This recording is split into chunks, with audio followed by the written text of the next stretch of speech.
Hey, you touch me? I didn't touch You touch me? I didn't touch You touch me? It's all on camera. You touch me? It's all on camera. Amerikadagi akaxonlarimiz 100% videoni tushirishadi.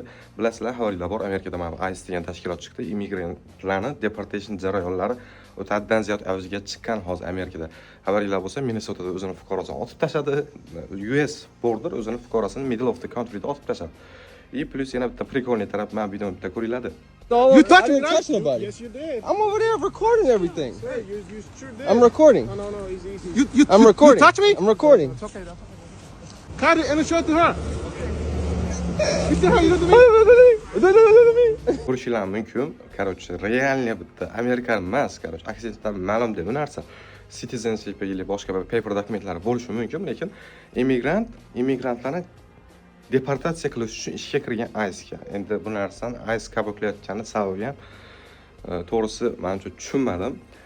Lekin xavotir olmanglar akalar. Men ICElarni to'g'ridan-to'g'ri kelib turib trak haydayotgan bo'lsanglar, yoki pryamoy men uylarda bo'lsanglar, o'zi kelib turib tekshirish haqqi yo'q.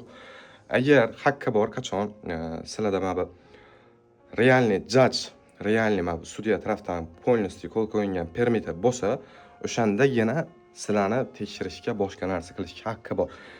Hech qachon fake dokument ko'rsatmanglar. Lучше remain silent bo'lib turib, umuman hech narsa aytmaslikka harakat qilinglar. Xudo xolasa o'zingizlarga to'g'ri yaxshi yursanglar, mana shu hech narsa bo'lmaydi. Amerikaga yangi borgan akalarga mana videoni tashlab qo'yamiz.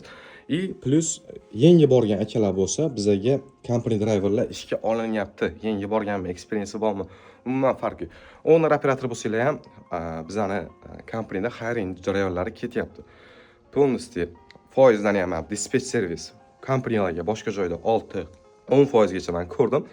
Realniy amerikanlar 6% dan kamiga ishlamaydi, даже o'zbeklarni ham ko'ryapman, 6% minimum. Bizada o'sha narsa 3,5-4% dispatch servisimiz. Car holding bo'yicha 20-30 tacha kompaniya bilan ishlaymiz. Telefonlashib, mana shu pastdagi nomerlarga aloqa chiqsanglar, xudo xolasa dispatch servis kerak sizlarga.